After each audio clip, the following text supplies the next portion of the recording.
Merci à Dieu. Merci à Dieu pour tout ce qui a été fait. Merci à Dieu pour sa grâce.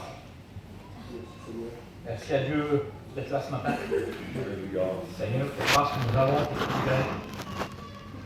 J'aimerais ce matin demander à mon ancien Christelle et qu'il me présente devant Dieu. Alléluia. Au particulier le Seigneur. Notre Dieu, notre Père, c'est devant toi que nous sommes dans cette matinée. Et qu'Éternel, il est bon d'être dans ce lieu ce matin. Parce que là où ta parole est annoncée, Seigneur, il se passe toujours quelque chose. Seigneur, tu vois ton serviteur est devant toi. Ta parole est bénie, mais Seigneur, combien tu as besoin de toi. Assiste-le, bénis-le, Seigneur, conduis-le. Donne-lui les paroles nécessaires, qu'il soit un canal de bénédiction, Seigneur. Tu l'as choisi. Toi-même, tu l'as dit, je t'ai choisi, apporte ta parole qui t'a été donnée, donne-la avec autorité et puissance. Ce matin, Seigneur, nous savons que tu vas le faire. À toi revient toute la gloire. Amen. Amen. Merci à Dieu. Amen. Alléluia. Vous savez, ce matin, frères et sœurs, vous qui êtes là, les anciens, serviteurs de Dieu, chrétiens, chrétiennes, ce matin, je ne vais rien vous apprendre du tout. Et je ne vais pas vous apprendre quelque chose que vous ne savez pas ce matin. Non, Dieu a mis un mot dans mon cœur, c'était un rappel. Ce que je vais vous dire ce matin, vous l'avez déjà entendu parler. Ce que je vais vous dire ce matin, je pourrais même dire que vous l'avez vécu. Mais ce matin, j'aimerais faire un petit rappel. C'est tout ce matin, j'aimerais juste faire un rappel. Dieu a mis un mot sur mon cœur, j'aimerais le partager avec vous. C'est un rappel ce matin. Vous savez, dedans toute la semaine, il y a eu là, j'ai relevé quelques petites notes. Et j'ai marqué ça, je dis Seigneur, parce que aux études là-bas, j'avais mis un mot. J'avais relevé un mot, c'était sur la valeur de l'homme. Et ce matin, j'aimerais s'entretenir avec vous sur la valeur de l'homme. Et cette semaine, lorsque j'ai su que c'est moi qui allais faire le culte, alors je me suis intéressé davantage aux mots que les serviteurs prononçaient et que les gens disaient. Alors j'ai relevé ça, j'ai dit Seigneur, lundi Didier a parlé de Saül. Et il disait que Saül était intéressé par les choses de valeur. Et j'ai relevé ce mot. Et après, j'ai regardé ça, je dis mardi, Jules, il mettait les chaises là, et il m'a dit, TJ, on n'est vraiment rien, nous. Et ça a commencé à faire quelque chose dans mon cœur. Et mercredi, mon père, ici, là, sur le chemin, il a parlé du rappel, lui. Il a parlé du rappel. Alors j'aimerais ce matin qu'on vaille ensemble. Et le thème de mon message, c'est, je voudrais rappeler que nous sommes des hommes de valeur, nous qui étions rien. Nous qui n'étions pas grand-chose, frères et sœurs. Nous qui n'étions rien du tout. On n'était vraiment pas grand-chose. Parce que un homme, lorsqu'il n'a pas Dieu dans son cœur, excusez-moi du mot, j'aimerais trouver personne, mais on n'est pas grand-chose. On n'est rien du tout. C'est Genèse 2,7 qui nous le rappelle. Genèse 2,7 dit que Dieu créa l'homme de la poussière de la terre. Il ne dit pas que Dieu créa l'homme en or. Non, il dit de la poussière de la terre. C'est la matière qui a le moins de valeur. C'est la poussière de la terre. J'aimerais troubler personne, Seigneur, ce matin. Mais c'est comme ça. C'est de la poussière de la terre. Ça ne se vend pas. C'est une matière qui ne se vend pas. Ça ne vaut pas grand-chose. Ça ne vaut rien. Il y en a partout. Eh bien, Dieu créa l'homme de la poussière de la terre.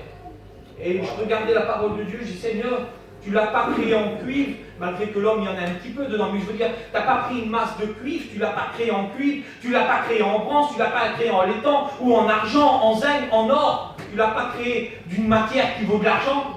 Tu ne l'as pas créé d'une matière qui vaut quelque chose. Non, tu l'as créé de la poussière de la terre. Alors quand je regarde la Bible, moi, je parlais à Dieu, je disais, Seigneur, pourquoi tu l'as créé de la poussière de la terre? Pourquoi tu as créé l'homme comme ça? Et là, Dieu parle, vous savez bien, Dieu me parlait aussi à moi, il me disait, TJ, c'est ma pensée, et si je pense que Seigneur, TJ, je l'ai créé de la poussière de la terre, pour pas que l'homme se glorifie. Je l'ai créé de la poussière de la terre, pour pas qu'ils disent qu'avant qu'ils viennent vers moi, c'était quelqu'un de valeur. Pour pas qu'ils disent qu'avant qu'ils me connaissent, que c'était quelqu'un qui valait quelque chose. Non, si c'est pas moi qui rentre dans un cœur, si c'est pas Dieu qui rentre dans une vie, laisse-moi vous dire que l'homme ne vaut pas grand-chose, frères et sœurs. Et j'aimerais rappeler dans l'état où on était. Seigneur, ce matin, j'aimerais dire ce qu'on était, ce qu'on est devenu et ce qu'on a perdu. J'aimerais ce matin, Seigneur, avec l'aide de l'Esprit Saint qui m'aide, et j'aimerais voir ça, Seigneur. Vous savez, frères et sœurs, je regardais la Bible, moi, et il y a un homme qui me faisait penser à ça. J'ai regardé dans le mot valeur dans toute la Bible entière. Il n'est pas dit souvent, on n'en entend pas parler de ce mot souvent. Et j'ai réussi à trouver un homme, que la Bible en parle, que c'était un homme de valeur. Vous trouvez ça dans 2 Samuel 23, 20. La Bible nous parle comme ça. La Bible nous dit qu'un jour il y avait un homme qui s'appelait Benadja, fils de Jéhojada, fils d'un homme de Kitzel, rempli de valeur et célèbre par ses exploits. Il frappa les 2 lions de Moab et il descendit au milieu d'une citerne le jour où il y avait de la neige et il tua un lion, il tua un lion. La Bible me parle de cet homme de valeur. C'est David qui va faire les éloges de cet homme. Il va faire les éloges de cet homme. Il va dire, Benadja était un homme de valeur, il va dire. C'était un homme de valeur. Il tua les 2 lions de Moab. Et je regardais ça, je disais, Seigneur, il tua les 2 lions de Moab, mais à ce mot lion, il y a un S. Il ne parle pas d'un animal, là. Il parle de 2 hommes. Il dit, il tua les lions de Moab. Parce qu'à cette époque-là, les gardes de Moab, on les appelait les lions. Parce que c'était des hommes rusés, c'était des hommes forts, c'était des hommes puissants, assoiffés de sang. C'était des hommes que, oui, ils passaient, ils faisaient des carnages. On les appelait les lions. Mais il dit que cet homme, Benadja, là, il tua ces 2 hommes-là. C'était un homme de valeur, frères et sœurs. C'était un homme de valeur. Et un jour qu'il tombait de la neige, il descenda à une citerne qui était là, et là, il tua un véritable lion, un animal. Du Seigneur, quelle puissance de cet homme. Quelle force qu'il avait cet homme. Mais en réalité, cet homme, il ne valait pas grand-chose, lui. En réalité, cet homme, il ne valait pas grand-chose. C'était, Seigneur, c'était Dieu qui avait en lui. C'était Dieu qui mettait la force. Amen. C'était Dieu qui mettait le pouvoir. David, il en fait des éloges. Il dit qu'il n'y en a pas eu beaucoup d'hommes comme ça, Seigneur, avec de telles valeurs. Et ça, je disais, Seigneur, ces hommes de valeur ce matin, il y en a là, Seigneur. Il y en a ce matin, comme ça, des hommes de valeur. Mais avant qu'on soit des hommes de valeur, j'aimerais voir qu'est-ce qu'on était. J'aimerais voir vraiment ce qu'on était. Un jour, il y avait un homme qui me parle de ça, Seigneur, c'est dans Exode 3, versets 1 à 5. La Bible me parle de cet homme. Il y avait un homme qui s'appelait Moïse, vous en avez déjà entendu parler, hein? Je vous apprends rien, moi. Et cet homme qui s'appelait Moïse, la Bible me dit que cet homme, voilà, un jour, Moïse faisait paître le troupeau, la Bible dit. Il faisait paître le troupeau de son père Jéthro. La Bible dit que cet homme-là, il était sacrificateur à Madian. Et voilà que Moïse faisait paître le troupeau. Et ça me faisait penser un petit peu à ma vie passée à moi. Et je pense qu'il y en a ce matin qui peuvent dire aussi pareil. Ça me faisait penser un peu à ma vie à moi, ça. Avant, voilà que Moïse faisait paître le troupeau. Voilà que Moïse travaillait habituellement. Il faisait sa vie habituellement, normalement là. Et voilà que Moïse, la Bible nous dit qu'il traversa le désert. Et lorsqu'il traverse ce désert, je dis, Seigneur, ça me faisait penser un petit peu à moi. Lorsque je travaillais avant, que je sois chrétien, je faisais ma vie habituellement, je travaillais. Et voilà qu'un jour, j'ai passé par un désert. J'ai passé par un désert, ça arrivait avant. Hein. On passait souvent par le désert, pas le problème. Et lorsque je regardais ça, je dis, mais voilà, Moïse, il se dirige vers la montagne de l'Éternel, à Horeb. Il se dirige vers cette montagne, lui. Et je disais, Seigneur, ça me fait penser un petit peu à moi lorsque j'ai passé dans le problème et que je me suis dirigé vers la montagne de Dieu, que je me suis dirigé vers les réunions. La Bible dit que lorsque Moïse arrive à la montagne à Horeb, là, il y a un ange qui lui parle. Mais cet ange, il est dans un buisson. Cet ange, il est dans un buisson, Seigneur. Et là, ça me faisait penser un petit peu à ma vie à moi. Seigneur, la Bible dit que le cœur de l'homme est comme un buisson d'épines. Ça me faisait penser un petit peu à moi lorsque je suis rentré pour la première fois à la réunion. Jésus, il m'a parlé. Jésus a parlé à mon cœur. Et là, l'ange va parler à Moïse. Il va dire, Moïse, arrête Moïse. Il va dire, ôte les souliers de tes pieds. Car le lieu où tu te tiens est un lieu saint. Je disais, comment ça, Seigneur? Mais c'est un lieu comme un autre. C'est de la poussière qu'il y a par terre, c'est des pierres, c'est un buisson d'épines. Ça vaut pas grand-chose, ça, Seigneur. Ça vaut pas grand-chose, tout ça. C'est un buisson d'épines. C'est de la poussière, c'est des pierres. Pourquoi, Seigneur, c'est un lieu saint? C'est un lieu comme un autre, Seigneur. Et oui, mais là, dans le buisson, il y a la parole de Dieu qui parle. Il y a la flamme, là, il y a la parole de Dieu. Lorsque Jésus a parlé à mon cœur, moi qui étais un buisson d'épines, moi qui étais rien, moi qui n'étais pas grand-chose, Seigneur, ben Jésus s'est fait connaître à mon cœur. Et là, frères et sœurs, ça a changé. Le buisson qui était sans valeur, là, le buisson qui ne valait pas grand-chose, voilà qui vaut une valeur maintenant. Voilà qui vaut quelque chose parce qu'il y a la parole de Dieu. Parce qu'il parle dans la parole de Dieu. Il n'y a qu'une flamme qui parle, qui nous représente le Fils de Dieu qui est là, Seigneur. Il dit, mais Moïse, ôte les sandales de tes pieds, car ce lieu est un lieu saint. Mais Seigneur, c'est une poussière. C'est un terrain rempli de sable. Oui, mais moi, ça me faisait penser, vous savez à quoi ça? À mon corps. Ça me faisait penser à mon corps. Maintenant, c'est un lieu saint. Dieu a parlé dans mon cœur, Dieu a rentré dans mon cœur. Maintenant, c'est un lieu saint. Maintenant, c'est un lieu saint. La Bible nous dit que nous sommes le temple du Saint-Esprit. Maintenant, c'est un lieu saint. Mais Moïse, ôte les sandales. Moïse, ne ramène pas ce qu'il y a là-bas. Ne le ramène pas là. Parce que maintenant, c'est un lieu saint. Ne fais pas remarquer les choses du monde dans ton corps.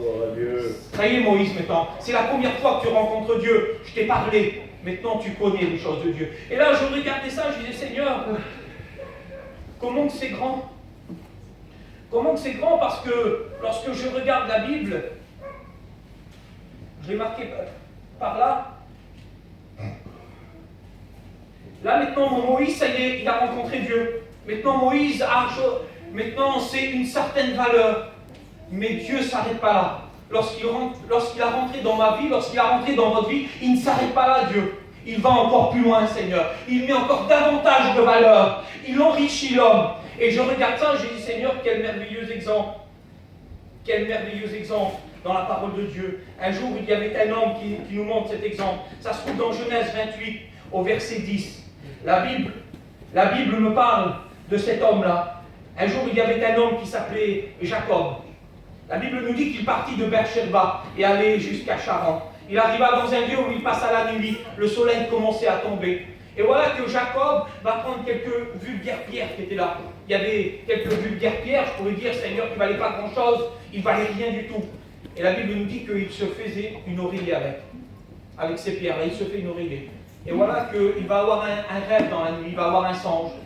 La Bible nous dit qu'il vit une échelle qui touchait la terre et qu'il arriva jusqu'au ciel. Et là, il y avait des anges qui descendaient. Et voilà que Dieu va parler à Jacob. Voilà que Dieu va parler à Jacob. Regardez qu'est-ce qu'il va dire. Il va dire, voilà l'Éternel se tenait au-dessus. Et il dit, je suis l'Éternel, le Dieu d'Abraham, ton père, et d'Isaac. Il va dire, Jacob, ta postérité sera comme la poussière de la terre. Seigneur, qu'est-ce que c'est ça? Comme la poussière de la terre. Seigneur, la poussière, elle ne vaut pas grand-chose. Seigneur, cette poussière, elle ne vaut pas grand-chose. Oui, mais lorsque Dieu parle, lorsque Dieu rentre dans un cœur avec cette poussière, il fait les 12 tribus d'Israël. Avec cette poussière qui était là, lui, il fait les 12 tribus d'Israël. Ça ne vaut pas grand-chose, ça. Et voilà que la parole de Dieu nous dit que Jacob qui est là, Seigneur, Jacob, il va se réveiller, lui. Jacob, il va se réveiller. Il va dire, Seigneur, la parole de Dieu était dans ce lieu, mais je ne le savais pas, moi. Il va dire, Seigneur, la parole de Dieu réside ici les portes des cieux, il va dire.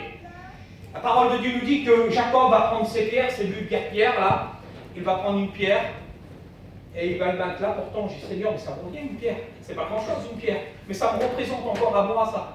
Ça représente ma vie encore, et ça vous représente encore à vous ça.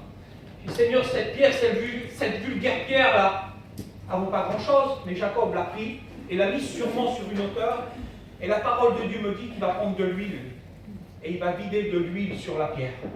Je dis, Seigneur, mais c'est pas grand-chose la pierre là. Mais c'est ce que Jésus a fait avec nous après. Amen.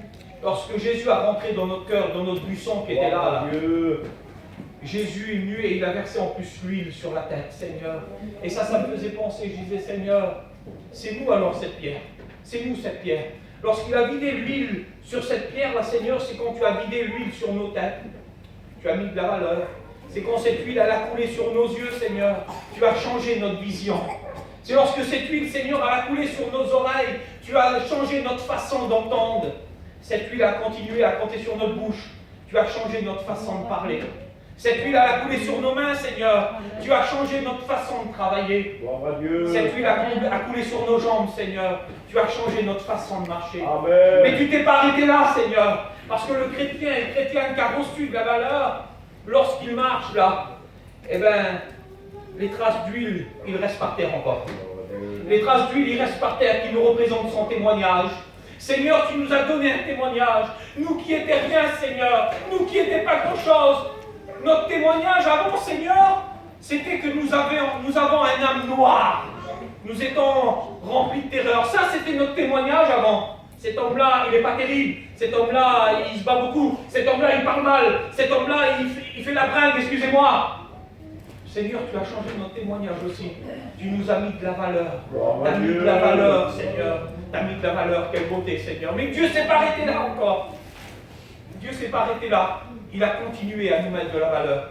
Parce que malgré, Seigneur, que tu as changé nos cœurs, malgré, Seigneur, que tu as versé sur nous cette huile, Seigneur, tu sais très bien qu'on a encore cette nature des moments qui remontent, Seigneur. Tu sais très bien ça. Alors Dieu a fait encore quelque chose. Et lorsque moi je lis la Bible, eh bien la Bible, moi, me dit ça. Mais avant toute chose, vous savez ce qu'il a fait? Vous savez ce qu'il a fait? Regardez ce qu'il a fait, Jacob. Ce pays s'appelait Luz avant. Ce pays avant s'appelait Luz, où c'est qu'il a mis cette fameuse pierre-là. Et Luz signifie séparation. Il l'a changé en Bethel. Vous savez ce qui signifie Bethel? La maison de Dieu. Amen. Voilà ce qu'il peut faire Jésus. D'un homme séparé de l'amour de Dieu, d'un homme séparé du ciel, je pourrais dire, il en fait Bethel, la maison de Dieu. Il met une valeur, Dieu habite dans nos cœurs. Nous sommes le temple du Saint-Esprit. Mais Seigneur, qu'est-ce qui est l'homme pour que tu te rappelles de lui? Seigneur, qu'est-ce qui est l'homme pour que tu parles de lui? Seigneur, qu'est-ce qui est l'homme pour que tu te manifestes en lui? Seigneur, l'homme n'était rien du tout. L'homme n'était pas grand-chose, mais tu as fait la maison de Dieu. D'un homme, tu as fait la maison de Dieu, Seigneur. Que des valeurs tu as mis. Ce n'est pas une petite maison quelconque, là. Non, frères et sœurs. Non, c'est le temple du Saint-Esprit. Amen. Quelle beauté, frères et sœurs. Amen. Voilà les valeurs que Dieu met dans un homme. Mais il ne s'arrête pas là. Il ne s'arrête pas là. Il va encore plus loin. Regardez. Il va encore plus loin. Dieu élève des choses pour en mettre d'autres choses à la place. Dieu enlève des choses et il met d'autres choses à la place. Amen. Il met des valeurs. Il met des valeurs. La Bible me parle d'un homme, moi. La Bible me parle d'un homme, et cet homme, ça se trouve dans 1 Roi 17,6. La Bible me parle de cet homme-là. Et je ne peux pas faire autrement, Seigneur, que le citer. Regardez ce qu'il nous dit. 2 Rois 17,6. La Bible me dit, j'ai dû le mettre par là. Il est là. 1 Roi 17,6. La Bible me parle de cet homme, Élie.